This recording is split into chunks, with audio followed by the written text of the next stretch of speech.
하나님의 말씀은 구약성경 시편 133편입니다. 133편은 901페이지에 기록되어 있는 구약성경입니다.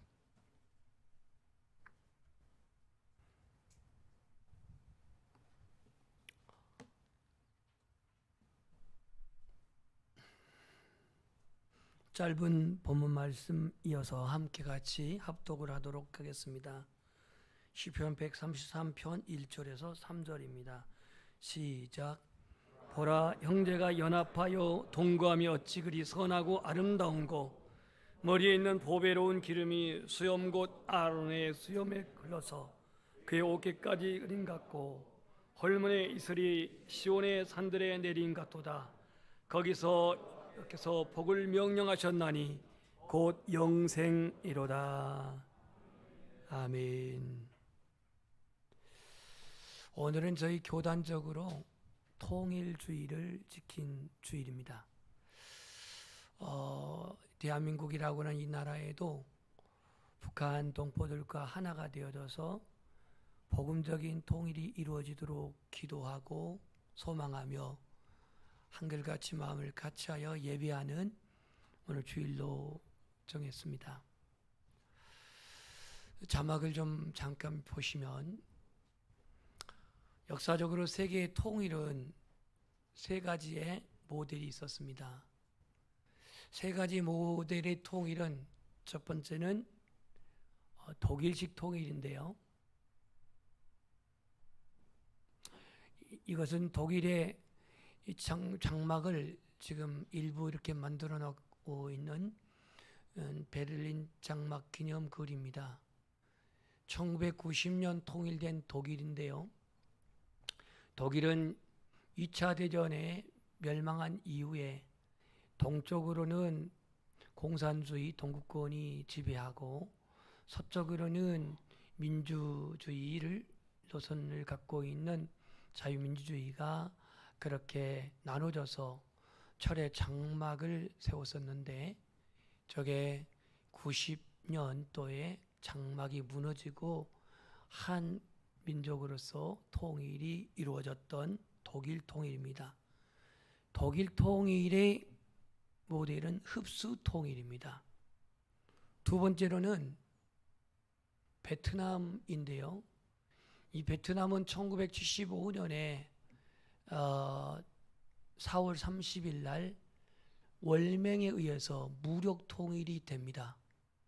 아시다시피 남쪽에는 미군이 그렇게 주도한 가운데에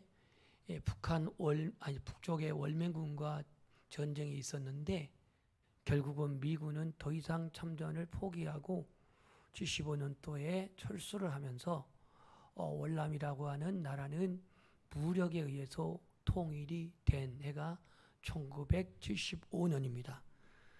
그래서 통일의 두 번째 모델은 무력 통일입니다. 세 번째로는 남예면과 북예면의 통일인데요. 이 역시 독일과 비슷한 똑같은 해인 1990년에 남예면과 북예면이 통일이 되었습니다. 이 통일의 유형은 남북연합으로 통일입니다. 남북연합통일. 저기는 이른바 아랍계통의 두 종파가 있는 예멘인데요.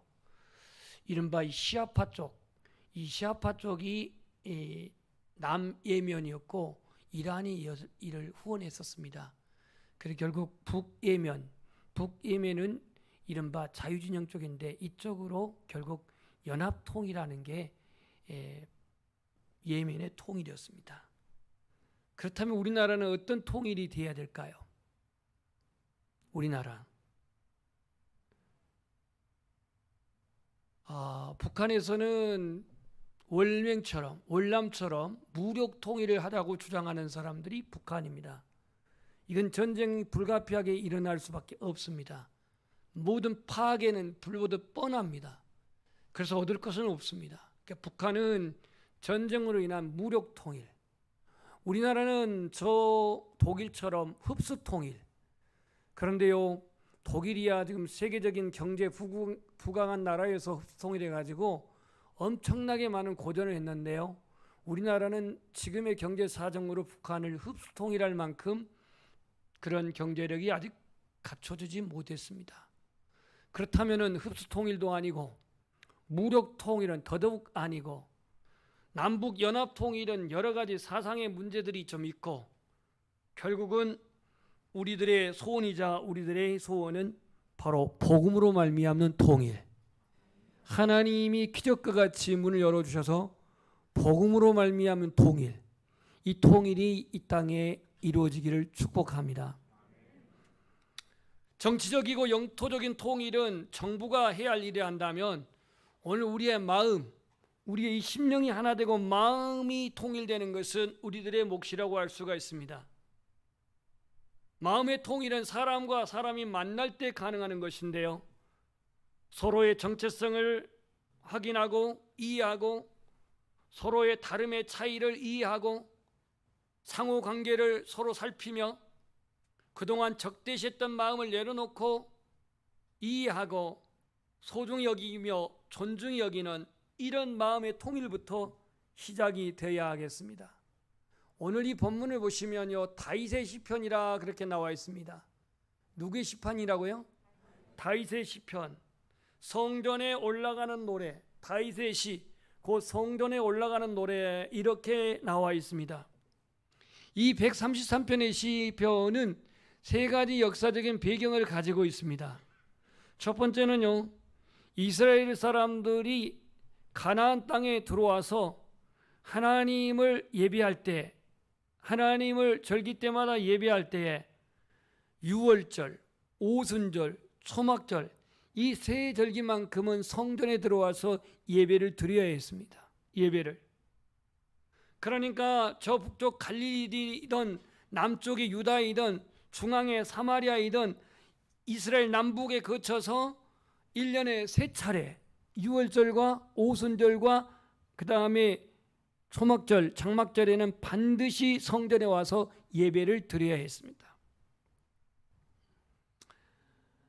하지만 이스라엘 백성들이 성전이 예루살렘에 있는데 여전히 산당에서 흩어져 예배하는 사람들도 있었습니다. 그래서 다윗은 완전한 통일 왕국을 이루고 그 도읍을 예루살렘에 시온성을 세우고 거기에 다윗의 장막을 짓고 법궤를 거기에 안치합니다. 법궤를 안치해놓고 이스라엘 백성들이 예배하도록 그렇게 다윗의 장막을 세운 거예요. 성전을 세운 거예요. 물론 건물로서의 성전은 솔로몬 때 세운 거지만 그러면서 오늘 마치 전국에 흩어져 있던 이산 가족들이 상봉하듯이 북쪽에서 남쪽에서 서쪽에서 동쪽에서 흩어져 있는 유대인들이 저 성전에 올라오면서 부른 노래가 시편 133편이다 이 말입니다. 그들이 광야에서 흩어졌을 때에 이스라엘 민족들이 하나로 뭉치는 계기가 바로 예배였습니다. 예배. 그러니까 성전에 모여서 예배하는 것이 하나로 그들은 연합하는 유일한 시간이었습니다. 바빌론에서 40년, 70년 동안 포로 생활하고 돌아와서 그들이 무너진 성전을 수르바벨 성전을 재건하고 그들이 하나님께 예배하는데 이때에 그들은 예배할 때에 전국에 흩어져 있는 유대인들이 다 성전에 와서 예배를 한 거예요. 그때 불렀던 노래가 시편 133편이라 이 말입니다.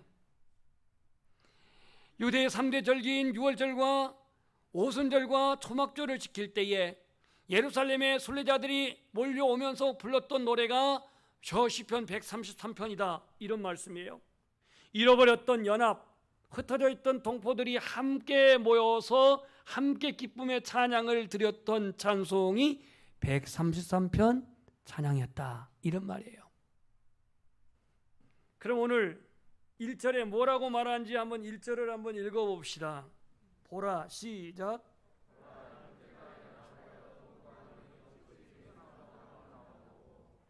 보라, 형제가 연합하여 동감이 어찌 그리 선하고 아름다운고.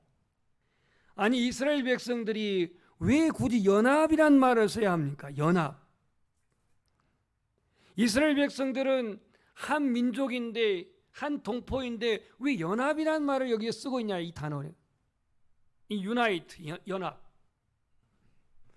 이스라엘 백성들은요 12지파가 하나로 뭉쳐진 공동체였습니다.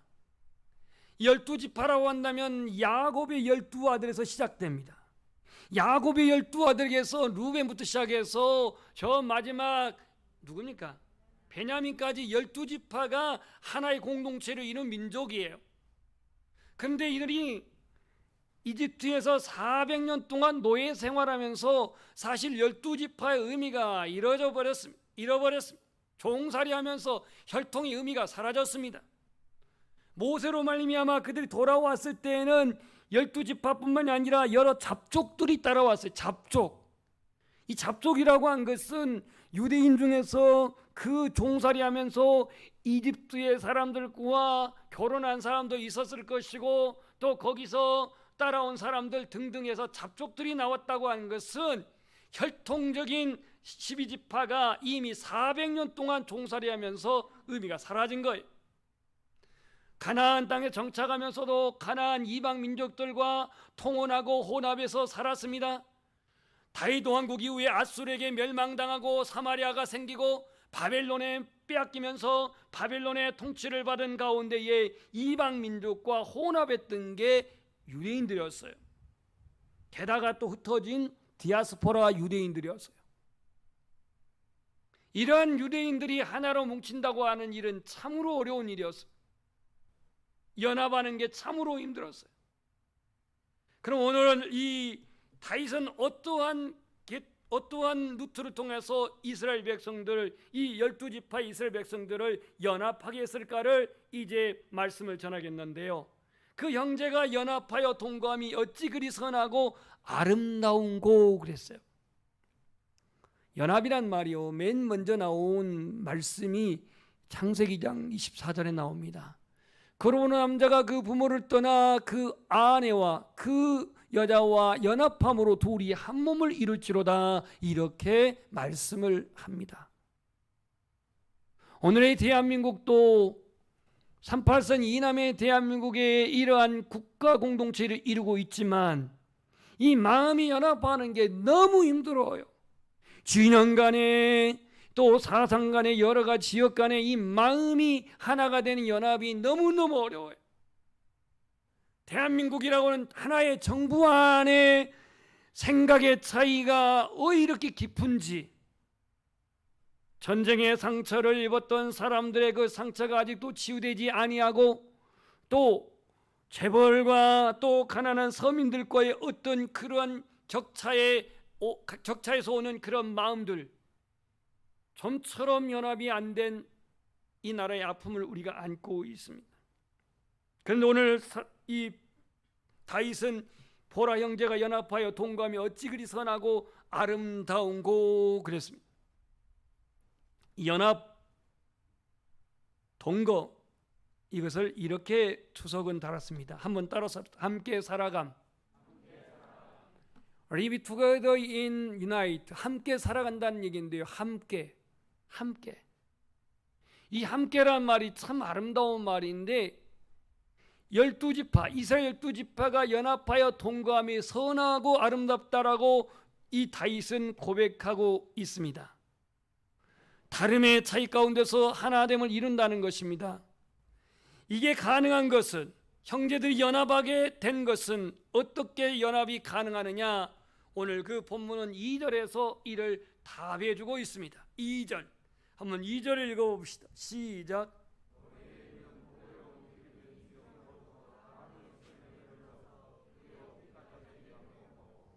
머리에 있는 보배로운 기름, 여기서 우리가 언더라인 칠 것은 보배로운 기름입니다. 보배로운 기름. 이게 도대체 무슨 뜻이냐? 보배로운 기름이. 구약 성경에 아론 대제사장을 세울 때에 아론 제사장에 기름 부었죠. 다윗 이새의 아들 다윗 다음에 왕이 될 그 다윗에게 사무엘이 기름불을 가져가지고 기름을 부었죠. 무조건 예만 하면 됩니다. 아멘 하면 돼요. 엘리야가 엘리사를 자기의 그 제자로 그렇게 세울 때에 기름을 부었죠. 이 기름을 붓다라고 하는 것은 메시아, 기름 부음, 그리스도 기름 부음, 메시아는 히브리어고 그리스도는 헬라어인데요. 기름 부음을 받다라는 것이거든요. 이 연합이라고 하는 연합은 기름 부음이 있어야 되는데요. 기름 부음. 이 기름 부음이 보배로운 기름이 수염, 아론의 수염에서 흘러서 그 옷깃까지 내림 같다 그랬는데요. 여러분, 제사장이 입은 옷 중에 에봇이라고 아시죠? 이 에봇은 이스라엘 12지파를 상징하는 12개의 보석이 붙어있는 특별한 옷인데 이 옷을 대제사장만 입어요. 제사장은 못 입어요. 대제사장만 입는데 이 에봇을 입을 때에 제사장 그 임식을 할 때 기름을 부으면 이 머리로부터 기름 부음이 수염을 타고 어디로 떨어지냐면 이 에봇으로 떨어져요. 다시 말해서 이스라엘 백성들 12지파를 상징하는 이 에봇으로 기름이 흘러간단 말이에요. 이 기름 부음, 이건 구별됨의 표시이기도 합니다. 너는 대제사장으로서 기름 부은다. 너는 왕으로서 기름 부음 받는다. 너는 선지자로서 기름 부음을 받는다. 구별됨의 뜻이 있거든요. 오늘 우리의 성도는요, 이미 하나님의 자녀로 구별된 거예요. 물론 여러분들에게 있어서 뭐 누가 제사장 기름 부은 건 아니지만 성령님이 여러분 안에 계신 분들은 이미 기름 부음을 받은 사람이에요. 그래서 우리가 연합이 되기를 원한다면 이 기름 부으심, 성령의 임재하심이 우리 안에 있을 때에 그 성령이 우리의 마음을 치유하시고 굳은 마음을 새롭게 하시고 찢어진 마음, 상처받은 마음을 싸매시고 고치셔요. 이게 제 말이 아니고 에스겔 36장 26절에 나와 있는데 또 새 영을 너희 속에 두고 새 마음을 너희에게 주되 너희 육신에게서 굳은 마음을 제거하고 부드러운 마음을 줄 것이요. 이 새 영은 바로 성령을 의미합니다. 그러니까 오늘 형제가 연합하고 동거함이 어찌 그리 선하고 아름다운고 어떻게 12지파 이스라엘 백성들이 연합하고 동거할 수가 있었냐? 바로 기름 부음, 아론의 수염에 그 흘렀던 그 기름 부음이 옷깃에 내린 것 같이 이 보배로운 기름 부음, 하나님의 선민된 백성으로서 하나님의 영이 임하시고 그 기름 부으심이 임하시는 곳에 마음이 하나가 되고 연합이 되는 것입니다. 오늘날 우리 가정 안에도 때때로는 마음이 하나가 안 될 때 마음이 아픔이 있고 또 부모와 자녀 간의 마음이 하나가 안 돼서 아픔이 있고 교회 안에서도 성도와 목회자의 마음이 하나가 안 돼서 아픔이 있을 때가 있단 말이에요. 그러나 이 연합을 이루게 하는 그 아픔을, 그 대립을, 그 분쟁을 온전히 치유하고 하나가 되게 하시는 이는 바로 성령님이십니다. 성령. 그래서 오늘 우리는 연합의 신앙적인 근거를 첫 번째는 보배로운 기름이다 2절에 그렇게 말씀했습니다. 두 번째는 3절입니다. 시작.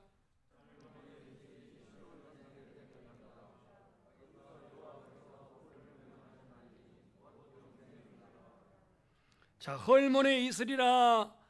이스라엘 땅 중에서 가장 높은 산이 헐몬산인데 2836m가 됩니다. 이 헐몬산이 2834m인가? 하여튼 이 백두산보다는 조금 더 높은데요. 2744m가 백두산인데 헐몬산은 2834m가 돼요. 물론 백두산도 천지가 터지기 전에는 3000m가 넘었을 거예요. 근데 여기 이제 폭발이 돼가지고 이 꼭대기 부분이 날아가 버린 통에 2744m가 됐는데요. 이 헐몬산의 이슬은 뭘 의미합니까? 헐몬산에 내린 이슬이 쌓이고 흘러서 이게 갈릴리의 풍족한 수자원을 이루게 됩니다. 그러니까 헐몬산의 이슬은 갈릴리의 풍족한 수자원의 발원지가 헐몬산입니다. 그러니까 헐몬산의 이슬이 시온의 딸 산들의 내림과 같다라고 하는 것은 뭘 의미합니까? 이스라엘의 그 갈릴리 지역에 여러 가지 생명이 약동하고 생물이 소생하고 초목이 그렇게 우성하게 자랄 수 있는 그 모든 능력이 헐몬산 꼭대기에서 내리는 이슬로부터 이것이 발원이 되어서 뇌가 되고 강물이 되어져서 갈릴리를 이룬다 이 말이에요. 그렇다면 헐몬산은 가장 높은 것을 의미한다면 오늘 우리 그리스도인에서 가장 높은 자는 예수 그리스도 아닙니까? 헐몬산의 이슬은 예수 그리스도가 우리에게 주시는 은혜예요.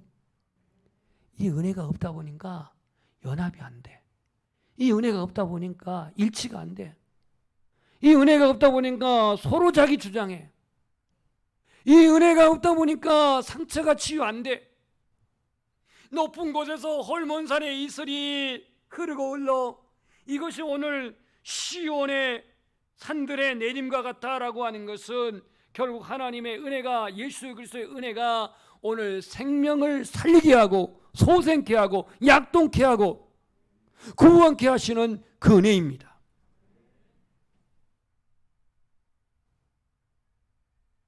성경에서 기름 부음은 우리를 구별시키고 거룩하게 하는 것이다 할 때 오늘 우리를 연합하게 하고 동거하게 하는 첫 번째는 보배로운 기름이라 그랬습니다. 기름.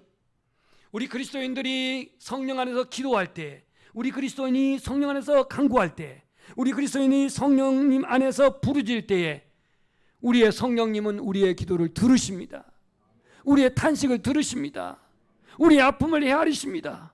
우리의 눈물을 닦으십니다. 성령께서는 적대적인 사람의 상처를 낫게 해주시고 마음을 만져주시고 치료와 회복의 역사를 일으키십니다. 기름은 언제 흘러갑니까? 형제가 연합할 때에, 그 동거할 때에 이 기름이 흘러간 것처럼 이스라엘 각 지파의 가운데에 전쟁의 상처로 말미암은 굳은 마음들, 이스라엘 지파의 전쟁의 상태가 뭡니까? 사사시대에 보면은 11개 지파와 베냐민 지파가 전쟁해가지고 첫 번째 전투에는 베냐민이 이깁니다. 두째 전투에도 이깁니다. 3차 때에는 완전히 베냐민 지파가 완전히 도륙돼가지고 남자들 장년 그 출전하는 600명 말고는 모두 죽습니다. 어린아이고 아녀자고 모두 그냥 다 진멸당해요. 이러한 상처들, 미움과 적으로 됐던 그 마음의 상처들, 마음이 굳어지고 비판적이 판단적이고 그 정죄하는 그 마음들, 성령의 기름 부으심이 임할 때에 서서히 치료될 줄 믿습니다. 연합과 동거의 그 결과가 뭡니까? 3절 하에 나와 있지만 거기서 여호와께서 복을 명령하셨나니 곧 영생이로다. 거기서라고 하는 것은 어떠한 장소라기보다는 거기로부터 헐몬의 이슬이 내리는 거기로부터 그 여호와께서 복을 명하셨나니 그 복이 뭐라고 그랬어요? 집 사는 거라겠어요? 자동차를 사는 거라겠어요? 아니면 갑자기 출세한 거라고 했어요? 거기서 여호와께서 내리신 복에 명령하셨는데 그 복이 뭐라고 그랬어요? 영생이라 그랬어요. 영생. 여러분, 잠언에도 나왔지만 아무리 집안에 그 제육이 가득하고 다투는 것보다도 차라리 마른 떡 하나를 가지고 화목하는 것이 낫다 그랬죠. 에이, 그래도 그렇지, 나는 싸워도 좋지, 뭐 고대 방식에서 살고 싶고 좋은 외제차 타고 싶고, 그럼 그렇게 사세요. 이게 아니야. 우리의 인생은 사랑하고 섬기고 용서하고 배려하고 축복하고 살아도 길지 않은 인생을 살아가는데 뭐 좀 그거 좀 더 잘 살아보겠다고, 뭐 좀 자기 자존심 좀 내세보겠다고 그 지엽적인 것 가지고 죽기 살기로 싸우는 인간들의 모습들. 자, 이제 오늘 통일주의를 맞이해서 우리 남북한의 통일의 길, 마치 헐몬의 이슬과 같은 꿈을 꾸게 되는데요. 헐몬의 이슬이 시온은 예루살렘입니다. 시온산들의 내림 같도다. 거기로부터 여호와께서 복을 명령하셨으나니 곧 영생이로다 그랬어요. 남북한이 분열된 지 45년을 기점으로 하게 된다면 벌써 77년이 됐습니다. 77년. 같은 혈통이지만 같은 단일 민족이지만 다른 체제 속에서 문화가 다릅니다. 정치가 다릅니다. 전쟁의 상처로 인해서 서로 적대시하고 왕래 없이 서로 다른 방향에서 나가고 있습니다. 북한은 태어날 때부터 죽을 때까지 공산주의와 주체사상을 세뇌시키고 그로 말미암아 공산주의 국가 형성, 국가 공동체를 형성했습니다. 남한은 반공, 오로지 반공, 자나깨나 반공, 신앙의 자유와 민주주의, 자본주의 삶에 형성된 민주공동체를 이뤘습니다. 이렇게 다른 민족의 정체성도 이질화시켜버렸고 감정도 완전히 다른 이런 민족이 되어버렸어요. 어떻게 이 대한민국이 어떻게 저 북한의 동포들과 하나가 될 수가 있을까? 여러분, 홀몬의 이슬은요 차갑습니다. 높은 2800m의 높은 그 산에서 흐르는 기압이 차가워요. 그래서 이슬이 내려요. 그런데 유다 쪽은 지형이 낮이기 때문에 여기는 더 덥고 건조한 사막의 바람을 떠오르게 돼요. 북한의 헐몬산과 같은 차고 찬 습한 바람과 이 남한의 이 민주국가라고 하는 따뜻한 이 바람이 어떻게 하나가 될 수가 있냐 이거예요. 남북한의 서로 다른 사상 이념에 녹아져서 새롭게 이루어져야 되는데 이 통일국가 어떻게 오직 하나님 사랑, 이웃 사랑, 이 복음으로 말미암아서 이 땅이 통일의 국가가 되어야 할진데 오늘 이 대한민국에도 우리의 심령에도 북한에도 오늘 시온의 산들에 내린 것 같은 헐몬의 이슬, 그 생명이 약동하게 하고 싹이 나게 하고 꽃이 피고 열매를 맺게 하는 이 하나님의 은혜, 이 헐몬의 이슬이 이 한반도에 내리기를 축복합니다. 다윗은 통일국가를 이루고 고민했습니다. 왜냐하면 이 지파 간의 갈등도 있었을 뿐만이 아니라 또 사사시대에는 이스라엘 11개 지파와 베냐민 지파의 싸움의 아픔이 있었고 이 지파에서 사울이라고 한 사울이 베냐민 지파에 나와서 왕정시대를 이뤘지만 일대 만에 하나님의 심판으로 사라졌고 여전히 사울 정부 체제에 있었던 사람들이 다윗을 왕으로 인정하지 아니하고 그 다음 세대를 기약을 자꾸 꿈꾸는 반란들이 일어나는 이때에 다윗은 어떻게 저 흩어진 상처받은 이스라엘 백성들을 하나로 묶을까? 연합할까? 여기 하나님 주신 응답이 바로 법궤입니다. 법궤. 오벳에돔의 집에 머물러 있었던 그 법궤가 오벳에돔 집, 왜 여기에 머물러 있었냐면 다윗이 자신이 왕이 되고 법궤를 운반하려고 군사 3만 명을 선택해 가지고 그 법궤를 어디입니까? 베세메스에서 옮겨갖고 올려다가 나곤의 타작마당에서 소가 뛰면서 법궤 책임자인 베레스 우사가 죽음을 당합니다. 우사와 아요 두 사람이 법궤를 운반한 책임자였는데 그 책임자였던 우사가 죽어요. 이래서 다윗은 더 이상 법궤를 가져오지 않습니다. 그 법궤가 뜨거운 감자인데 오벳에돔의 집에 있었어요. 하나님이 그 집에 복을 주었어요. 다윗이 그걸 듣게 됩니다. 그래서 자신이 통일국가를 형성하고 자신이 유다 저 헤브론에서 7년 6개월 동안 왕정을 맡고 있다가 사울 정부가 다 무너진 이후에 그 도읍을 예루살렘에 천도하고 거기에 다윗의 장막을 세웁니다. 자신이 거하는 왕궁이 있지만 아직 성전이 없기 때문에 이 법궤를 안치할 장막을 만들어 가지고 그 법궤를 옮깁니다.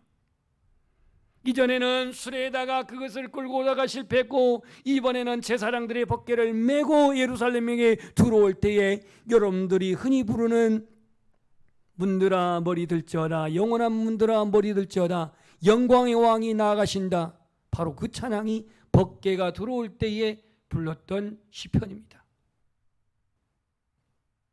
이 법궤를 안치하고 12개 지파가 하나로 연합된 모습을 보면서 지었던 시편이 133편입니다. 1절만 다시 한번 보고 말씀을 정리하겠습니다.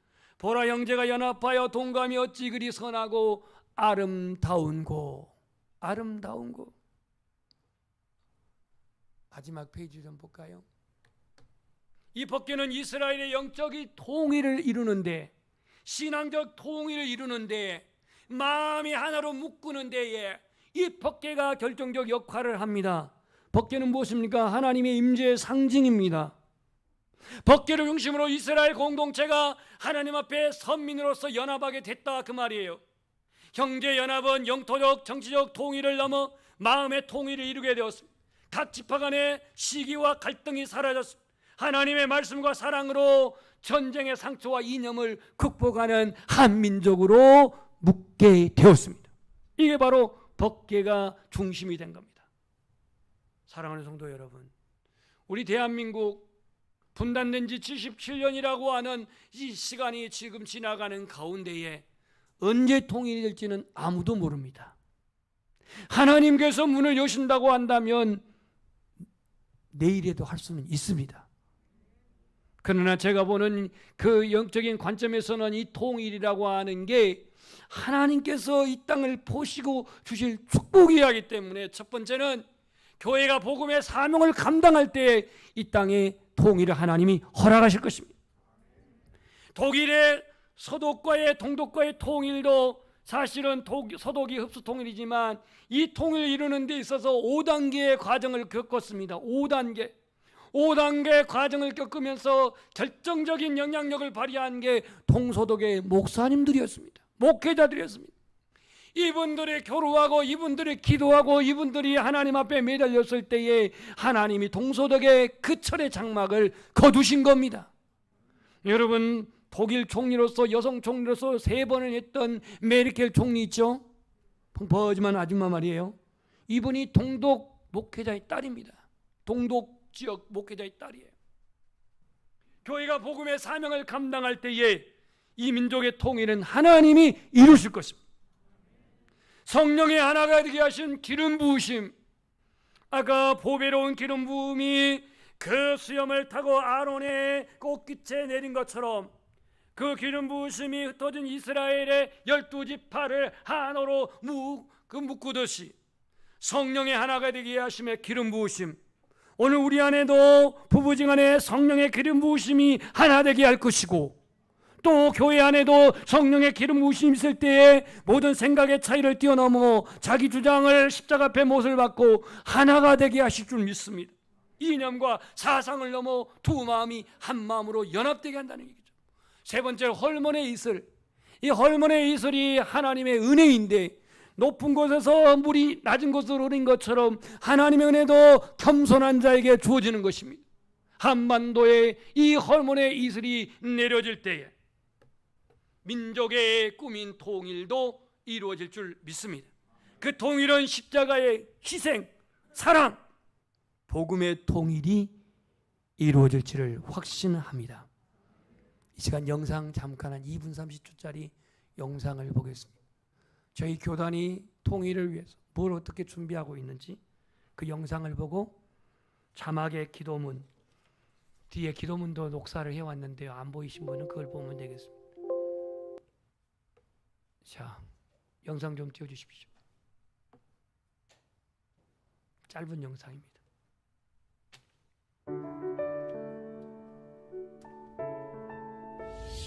(1995년) 북한교회 재건위원회 모임으로 시작된 기독교 대한선결교회 북한선교위원회는 2004년 총회 결의로 북한선교특별위원회로 조직되어 그 후 북한의 복음화 그리고 복음으로 인한 민족 통일을 바라보며 북한교회 연구, 정책 세미나, 현지 북한 선교활동 지원, 북한 선교대회, 북한 선교포럼, 기도회 등 다양한 활동을 해오고 있습니다.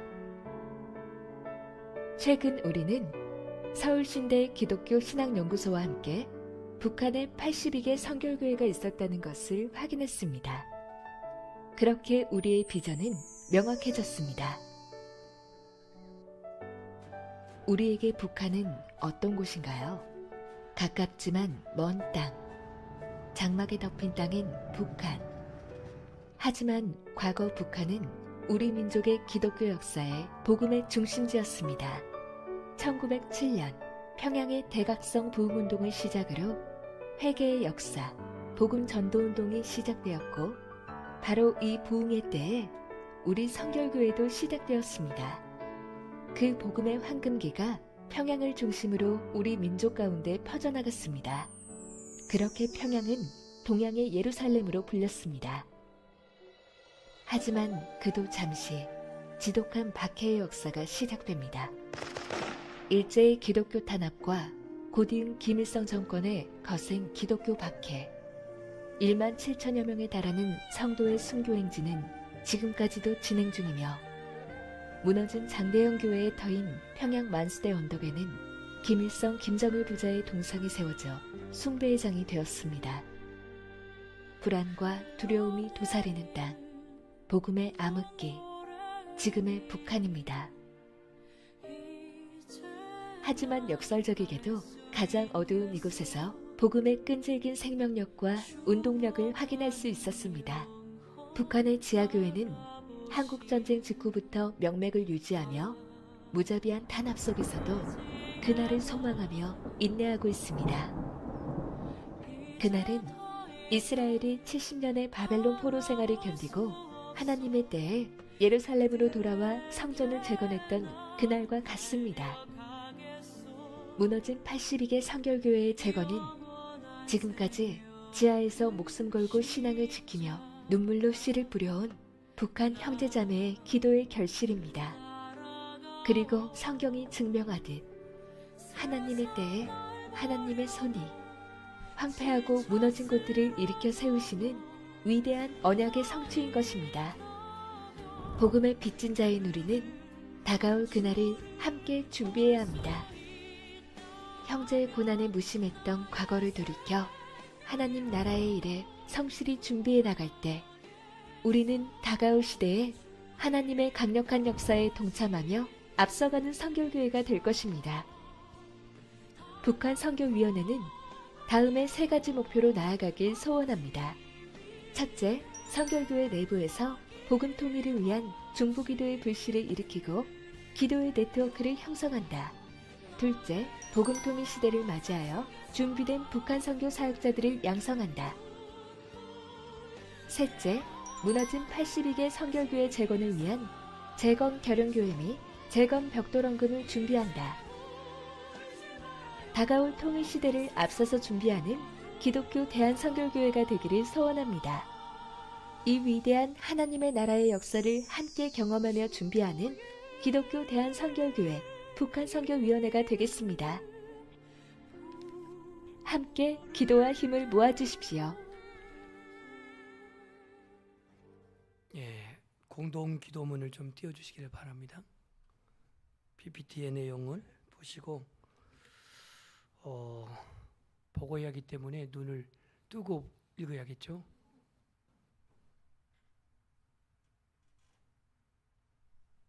글자가 보일지 모르겠습니다. 좀 크게 썼으면 좋을 텐데 함께 같이 공동 기도문을 읽겠습니다. 2021 교단 통일 공동 기도문. 선하신 지혜로 역사를 주관하시는 하나님 아버지, 교단의 통일주의를 맞아 온 성결인들이 이 민족의 통일을 위해 기도하게 하심을 감사드립니다. 분단된 조국을 하나 되도록 주관하심이 오직 여호와 하나님께 있음을 믿으며 그 선하시고 지혜로우심으로 모든 분단의 장벽이 무너지게 하옵소서. 긍휼과 용서의 하나님, 오랜 세월 동안 분단의 아픔으로 나누어진 이 민족이 다시 하나 되기를 소원합니다. 오직 복음의 선한 능력으로 용서와 긍휼의 역사가 일어나 남과 북이 하나 되는 통일의 날이 오게 하옵소서.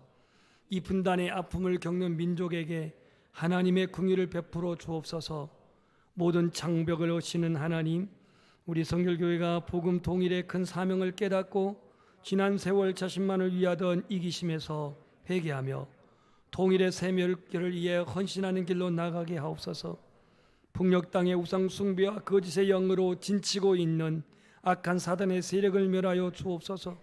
북한의 유정자들이 비핵화와 개벽의 결단을 하게 하시고 국제사회의 정상적인 국가로 변화되어 남북관계가 개선되고 한반도의 여호와 샬롬의 은총이 임하게 하옵소서.